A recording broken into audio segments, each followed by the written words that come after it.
de ce point de vue-là, Pape Thiaw peut ne pas avoir une idée beaucoup plus claire de l'équipe en face, mais il faut toujours aussi tenir compte du standing de l'équipe nationale du Sénégal, qui quand même, sur le plan purement tactique, arrive quand même à maîtriser des matchs comme ça. Et en termes d'individualité aussi. Surtout, ça aussi c'est assez important, c'est un autre point positif pour l'équipe du Sénégal.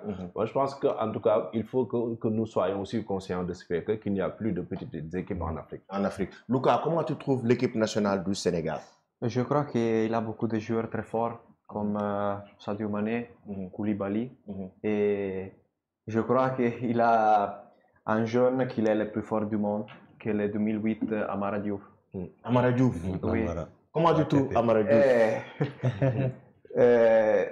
Si nous avons beaucoup d'argent, nous pouvons acheter des joueurs, mais à part ça, je crois que c'est un des joueurs, c'est un talent naturel. Il n'y a pas en Italie et en Europe un joueur comme ça. Et donc, Amara Diouf. Oui. En Italie et en Europe, il n'y a pas un joueur comme lui. Je crois qu'il n'y a pas un joueur comme ça. Et donc, c'est vraiment un talent naturel. Et donc, il viendra un possible ballon d'or. Ballon d'or? Oui. Amara Diouf? Oui. Tu penses qu'il pourra être ballon d'or dans le futur? Oui. Aujourd'hui, est-ce que vous pensez à, par exemple, décrocher Amara Diouf et l'amener dans un grand club? Oui, je crois qu'il peut jouer maintenant dans une grande équipe comme Real Madrid, comme PSG, comme Manchester City, Manchester United. Il peut jouer tout le monde. Dans tout le monde. Oui. Lorenzo, Lamine Yamal, tu penses comme Lucas? Mohamed me tympanize avec Lamine Yamal. Je parle d'Amara Diouf.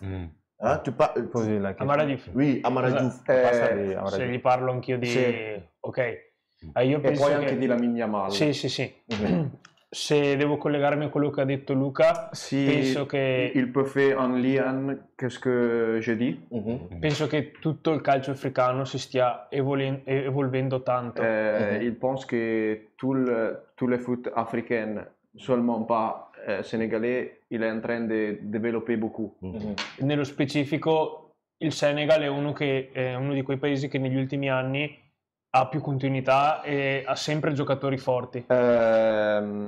Pendant 5 années, le Sénégal est en train de développer beaucoup de jeunes, pour aller en Europe. En Europe, oui. E riguardo Lamine Yamal, Amara Diouf, sono talenti che speriamo di goderci per tanti anni nel calcio europeo e mondiale, perché insomma è un piacere vederli giocare.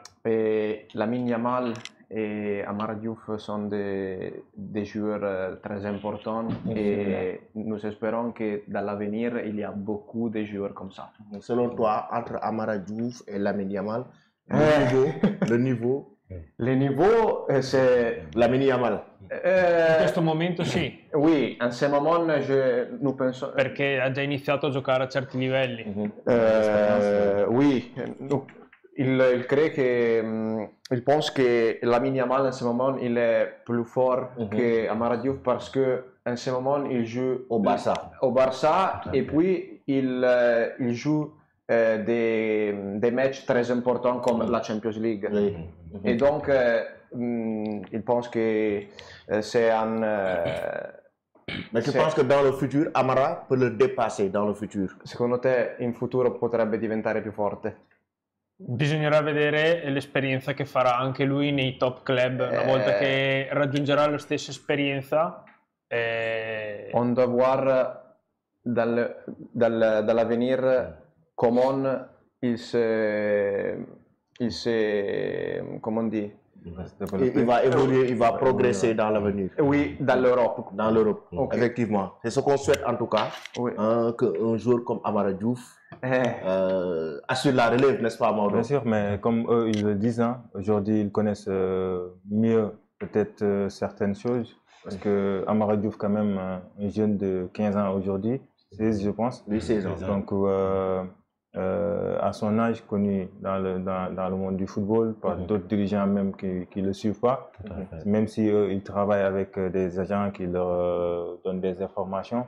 Aujourd'hui, je pense que Amara est bien parti pour devenir un très grand joueur, comme ils l'ont dit. Ils ont vu son talent et il connaît l'agent qui travaille actuellement avec Amara Diouf. Donc, on est optimiste que dans l'avenir, lui, il va faire une grande carrière aujourd'hui. Ouais, une très belle carrière, n'est-ce pas, Sam? Oui, bien sûr.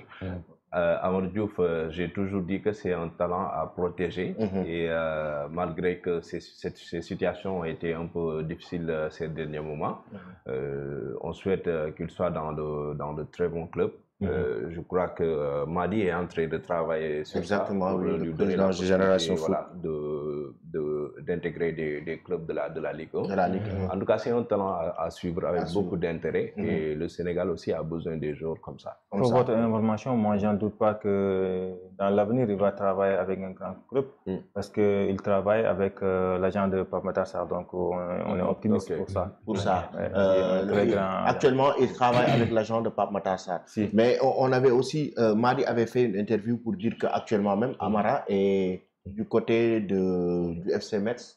Donc, il se prépare pour revenir. C'est entre eux, hein, ils se connaissent très bien. Ils se connaissent très bien. Et qu'il a repris en tout cas son avenir en charge parce qu'il le considère comme son fils. C'est quelque chose quand même de très important. Un digne fils de Génération Foot. Oui, donc il ne faut pas passer ailleurs sans passer par les Générations Foot. Exactement, et c'est important. Normal. C'est très normal. On va aussi parler toujours de l'équipe nationale du Sénégal avec ses forfaits et les incertains pour ces 2 matchs face au Soudan et au Togo. On sait que Nicolas Jackson, Sénidien, Iliman Ndiaye pratiquement sont forfaits, mais il y a un incertain, il s'agit d'Habib Diarra. Aujourd'hui même, l'IRM doit être fait par son club, donc Strasbourg, parce qu'il est sorti sur blessure ce week-end lors du match de championnat. Et c'était avec des béquilles, ça craint. Il a eu quand même entorse cheville, à la cheville gauche. C'est un peu difficile parfois de s'en remettre d'ici une semaine, voire 2 semaines. Parfois, le temps de revenir, ça peut être juste avec les 2 matchs du Sénégal. Parce qu'on sait que le Sénégal va jouer le 22 mars prochain et le 25. Donc, en tout cas, il y a un incertain et des forfaits concernant donc ces rencontres de l'équipe nationale du Sénégal. Est-ce que le sélectionneur aujourd'hui ne doit pas se préparer à toute éventualité par rapport à son effectif? Ah oui, il a un bon effectif à gérer parce que récemment on a vu cette vague de joueurs binationaux qui se sont intéressés à jouer au Sénégal. Et vu cette large palette-là, je pense que Pape Thiaw a même souvent l'embarras du choix, parce qu'il a beaucoup de bons joueurs qu'il faudra rapprocher, qu'il faudra convaincre pour venir jouer en équipe nationale. Moi, je pense que c'est l'occasion pour lui, effectivement, d'expérimenter cette transition-là dont tu as souvent parlé. Et c'est bel et bien la situation. C'est-à-dire que tu as des cadres et aujourd'hui, des absents comme Habib Diarra, ça fait l'occasion pour Pape Thiaw de voir qu'est-ce qui va marcher entre cette alchimie-là sur le milieu de terrain. Parce que tu as Pape Matar Sarr, tu as Lamine Camara, tu as Pape